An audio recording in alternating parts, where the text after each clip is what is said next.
My mother-in-law is forcing me to sit at the kids' table at my brother-in-law's wedding despite my husband being a groomsman. My husband and I were invited to my husband's brother's wedding in the new year. We do not live in the same country as his family and we are trying to save for a house, so we really weren't planning on going on a holiday this year. Truth be told, I am rather excited for this trip, but my husband is stressed as it's going to cost us a lot of money. Also, for some important context, my husband's family hate each other. There was a nasty divorce that led to parents not speaking to each other for years. Most of the siblings, including the brother-in-law, sided with the mom in the divorce. However, my husband has made it a point to not choose, and is very close to both parents still. Both parents have new families with younger kids.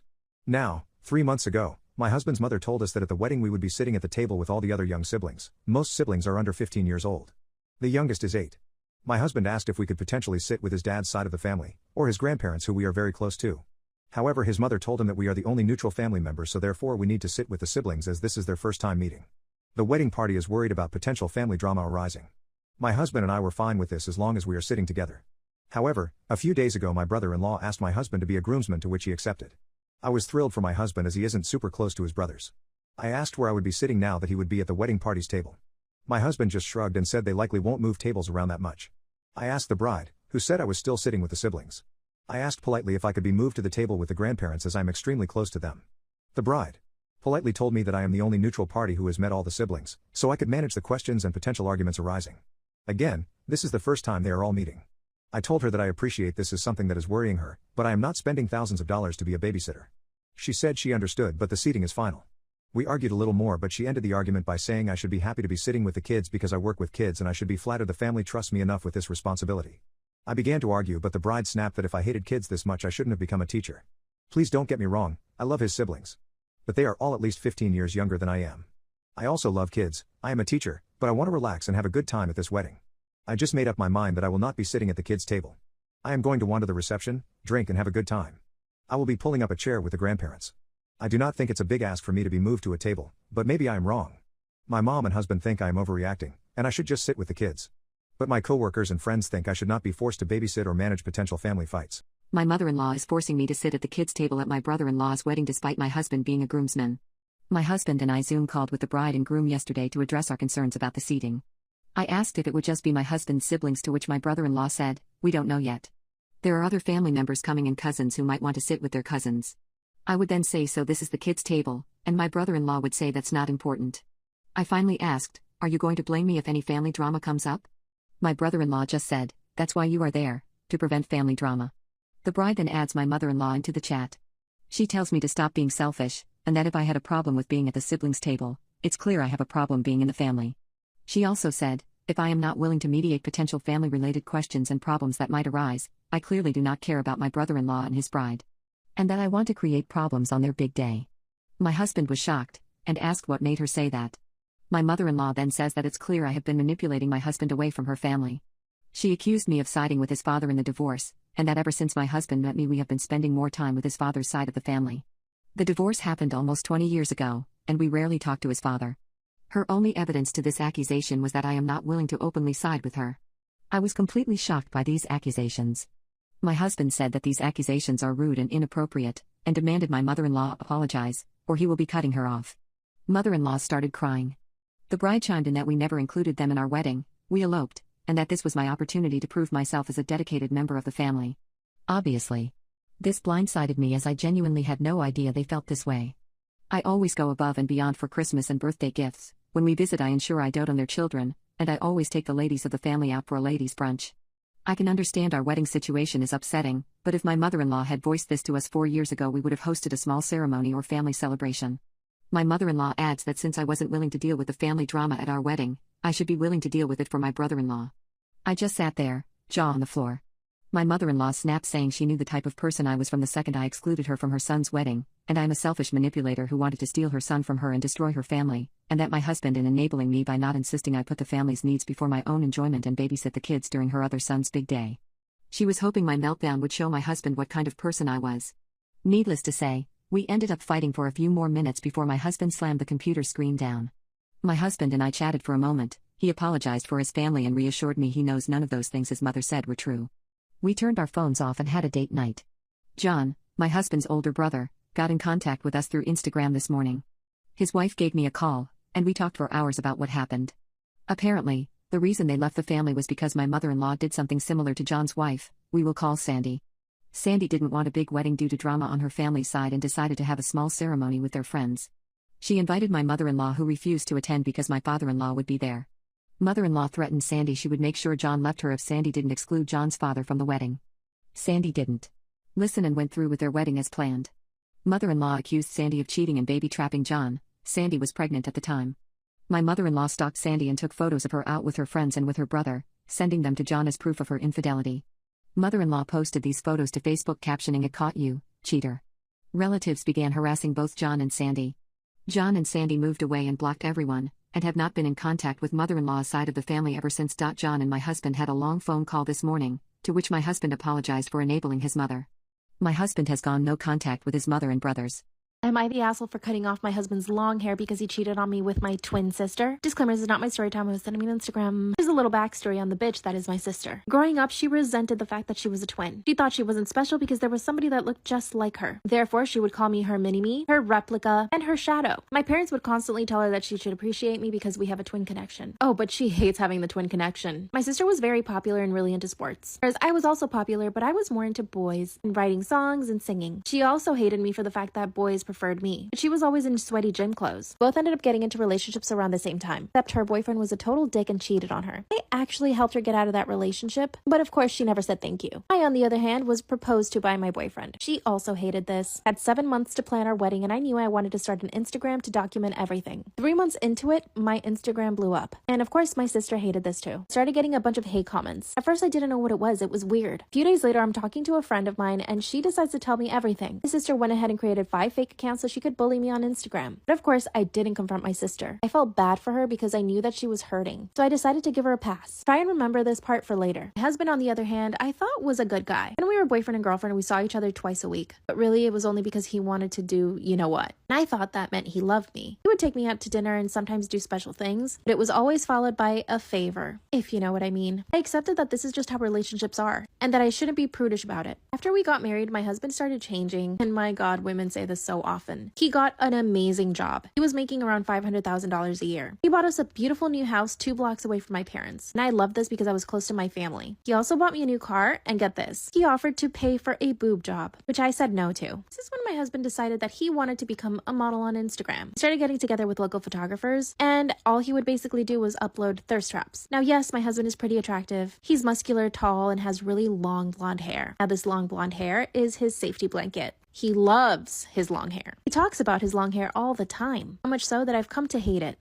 But his Instagram was not growing, whereas mine was blowing up. And I knew that he began to envy me this. He started saying things like, "My gosh, your content isn't that good. My pictures are better than yours." But like a good wife, I never said anything. This is when he started changing even more. He was asking for 3 meals a day, he wanted me to do his laundry, and he basically wanted me to serve him hand and foot. Without telling me all these things, he just started asking me to do it. There was no conversation, it was just a thing now. And I accepted it. I thought, well, he bought the house, he pays for the cars and the bills, I should be grateful and just serve him hand and foot. And then I started noticing other things. Anytime we would go to my parents' house, he would prioritize hanging out with my sister. At first, I appreciated it because I wanted them to get along. They were always together laughing and playfully punching each other. I thought it was cute. But then I noticed something really strange. Then I noticed my sister grabbing him. And when I tell you my sister is anti-affection, she hates touching people. But the way she touched him just made me realize that something was going on. My stomach fell so far down my ass, I thought I was gonna fall out. I had to act right then and there. I notice his phone is on the kitchen counter and I grab it. I go to Instagram and guess what I find? He was DMing with one of my sister's fake accounts that she created to bully me. While I'm standing behind them, I start going through all the messages. They had agreed to meet at our house where they did disgusting things. And the way they were speaking to each other was like that of a couple. Without thinking, I grab the kitchen scissors and I walk up to him. And I chop off as much hair as I could. Then show the messages to them and my parents. My parents started fighting with my sister and yelling at her. That's when she decided to deny everything. She said that I couldn't prove the Instagram account was hers. And since he never used her name in the messages, she can deny it. But my husband didn't. He fessed up to the whole thing. I made him go to our house and pack up a bag. He ended up getting his own apartment. I'm keeping the house. Sister kept denying it, but guess what? She went to live with him in the apartment. He doesn't want to give me a divorce. Instead, he came to my house and tried to forcefully kiss me. Told me he was kicking my sister out. What should I do? Self-care sister out. Who has been the most mysterious person you have ever met? A few years ago I was working in an art gallery/gift shop, when the other clerk drew my attention to a woman that just walked in. The other clerk said the woman had been in before, and she was scared of her. So I started to watch the woman. I had worked in a department store, while I was in college, as a plainclothes security guard watching for shoplifters. It was a job that I had hated, so I moved on as fast as I could. But it did help me hone my senses, or hunches, about people that came in handy when working with the public in other jobs. As I watched this lady, my mind kept trying to nudge a memory out of the back of my brain, but the thought didn't come till a few weeks later. The lady was medium everything. She was fairly attractive, but not overly so. Nice clothes, but not expensive, blonde hair simply styled but slipping out of her due. There was just something, just not quite right. But what got me the most was her full-length down coat that she was wearing. You see, it was a deep summer, and hot. So yes, I was watching her. You could hide a lot in that coat. Yet, I didn't get the vibes from her, like I usually got when there might be trouble. She didn't stay very long. It was a busy weekend day. I was glad when she left. Because the other clerk was trying to handle the rest of the customers while I slipped through the crowd, keeping an eye on that woman. A few days later she came back in when I was working alone. It was a very quiet midweek day. I was catching up on some paperwork. So after saying hello to her, I just slid my work over to the end of the counter, where I could see the whole gallery. I could watch her without her knowledge. She was still wearing the coat on a hot day. So I was keeping track of what she was doing. She didn't speak, she just smiled when I said hello. She whispered to herself while wandering through the gallery. She looked at things without picking them up. She was very cautious moving around. With that coat, I'm glad she was. I was now more curious than wary. I was wondering what her story was. As she was leaving, I said to enjoy your day. She smiled, and left. She often came in after that, mostly on my days. I have a low voice, I think she was comfortable because I didn't startle her. She never said anything, but would whisper to herself. One day while I was putting away an order of cards, I finally heard what she was whispering to herself. Red, yellow, GRR, green, blue.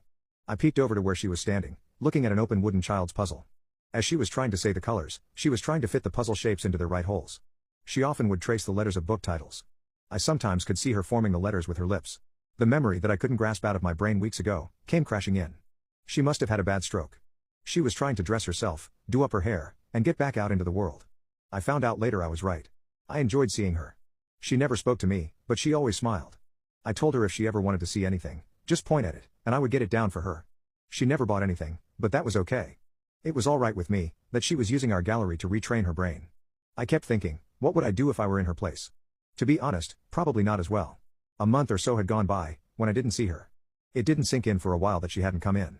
One day a smartly dressed lady came in and asked if I was the clerk with the donut in her hair. Huh? Oh, I guess I am. I sometimes wear my hair in a bun. She was the daughter of my silent friend. She came in to tell me that her mother had another stroke. She was going to take her mother to live with her, across the country.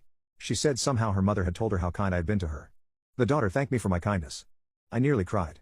My girlfriend of 1 year thinks she cheated, but she actually didn't. How do I tell her the real story and break off? A few weeks back, my girlfriend and I attended a Halloween party at my sister's place. We had a blast and everything seemed perfect until last weekend. A series of events unfolded, leaving me in a state of confusion and heartbreak. To set the scene, my girlfriend and I were having a great time at the party. As the night progressed, I noticed her getting a bit too friendly with someone. It struck me as odd, but I chalked it up to the Halloween spirit and continued enjoying the festivities. At one point, I had to grab something from the guest room, so I walked towards it. I saw my sister's coworker heading the same way. We bumped into each other just near the door, and as he held the doorknob, I asked if he was looking for something. He said he was lost and looking for the bathroom, so I redirected him, and I entered my guest room. As soon as I walk in, I was immediately hugged and smooched. I realized it was my girlfriend from her perfume. I kissed her back, and she said, "Why did it take so long for you to pick up the hints?" I laughed it off and got back to smooching. My girlfriend and I had one of the best nights of intimacy filled with love and cuddles. She was very adventurous that night, and we explored a few things that we never tried in the past year. Afterwards, she was sleepy, so I got up and went back to the party. We had a little more fun, and then everyone left, so we wrapped it up and helped my sister clean up everything. I'm an early riser, so I woke up early and went for a run, took a bath, and did some chores. When she woke up, she came out to greet me, acting strange as though not remembering last night, and made me recount the series of events. I obviously left out the part where we sneaked into the guest room to have a secret hookup since we were with my sister. Over the last month, I tried bringing up that night a few times in our conversations, but she seemed to brush it off or deflect, acting a little distant too. The last straw was when she was very aloof during the Thanksgiving dinner I hosted. I didn't make it a big deal back then since my sister and her husband were staying over. Last weekend, I confronted her. She started crying, apologizing, and saying she was in really bad shape. She admitted to cheating during the Halloween party. I was confused and asked we were together. When did it happen? Then it hit me. The other guy who she was getting overly friendly with was supposed to go in, but I went in instead. Since she was drunk and he and I had the same exact costume, she concluded it was him. It was confirmed when she heard the series of events from me the next morning. She kept apologizing, saying she didn't mean to do it, but just slipped into it. I was devastated. What was the best intimacy for me was a cheating fling for her. I immediately asked her to leave. I need some time to think. She kept apologizing, saying it meant nothing, just a moment of weakness. I just couldn't hold myself together. It was last weekend, and now we are supposed to meet tomorrow. Am I cheating on my boyfriend? I, 27 female, have been with my boyfriend, 30 male, for a little over a year. From the very beginning, I knew he was jealous, and I thought it was just a wound he needed to heal since he was married before, and it ended because his ex cheated on him. I have always had my guy friends, some I've known since high school, and he seemed uncomfortable with that. I thought it was no big deal since I hang out with them maybe once every few months. Among those guy friends is a coworker who texts me regularly. As of recently, I've hung out with this coworker more to celebrate work birthdays outside of work. These are group events and they don't happen very often. I have even turned down outings with this guy where I know he will be alone because I know it will make my boyfriend uncomfortable. However, my boyfriend has been expressing his discomfort with me having male friends more and more. Recently, I had a very old friend come from out of town and I had dinner with him. Again, my boyfriend voiced his discomfort. He says anytime I hang out with a guy, it's low-level infidelity because I'm putting myself in a situation that can lead to more. He's never explicitly told me not to hang out with them, just how he feels. Am I cheating?